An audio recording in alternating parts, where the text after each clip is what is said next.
Well, today I have the pleasure of listing on the Ukulele Market page a beautiful 1930s Gibson UB3 Ukulele-banjo. That's the model with the big resonator, and quite a rarity.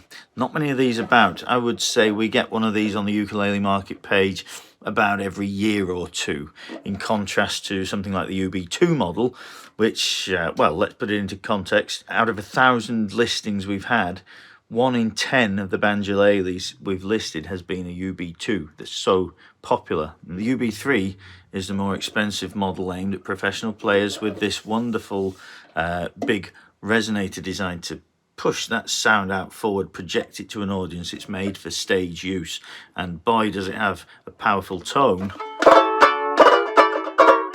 Lots of brightness, volume, punch.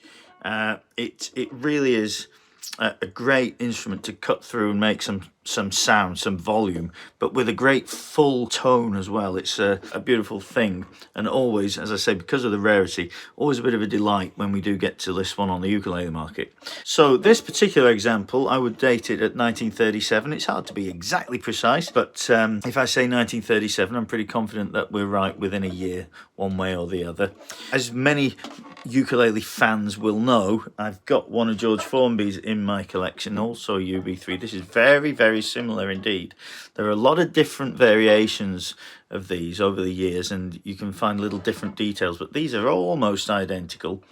If you want to play Spot the Difference, you can see George's has smaller dots on the fingerboard, just slightly different tailpiece design, and George's has 4 screws holding the back on, whereas this one has 3. So a few little differences, but in fact it's quite rare to find 2 of these alike. There's so many little variations, but definitely mid to late 30s.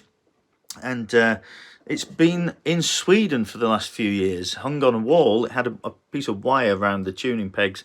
It was hung on a wall, and it was quite dusty. Anyway, I took the wire off, cleaned it up, didn't do much to it at all. Bit of wax polish just to clean up the woodwork, and was very pleased to find such lovely original condition. It's not been refinished, the metalwork hasn't been replated, it's all original, all parts original as it came from the factory. Even the neck setup, a lot of people have the neck lowered to make a faster, smoother action. This is exactly as it came from the Gibson factory, so you've got a blank canvas if you want to do anything to it, but that's how it would have come out. Now, all I've done to it, apart from cleaning it up, is a new set of bright tone strings to get the best out of it, tighten the vellum down, and I wasn't too happy with the bridge. I've played around with it a little bit, didn't sound 100%, so I rummaged through my box of bits and pieces and I found this old bridge. Don't know where I got that from, can't remember. Looks like probably a 100-year-old bridge or thereabouts, and the minute I put that on, bang, I thought, yes, that's it, that's the Gibson sound.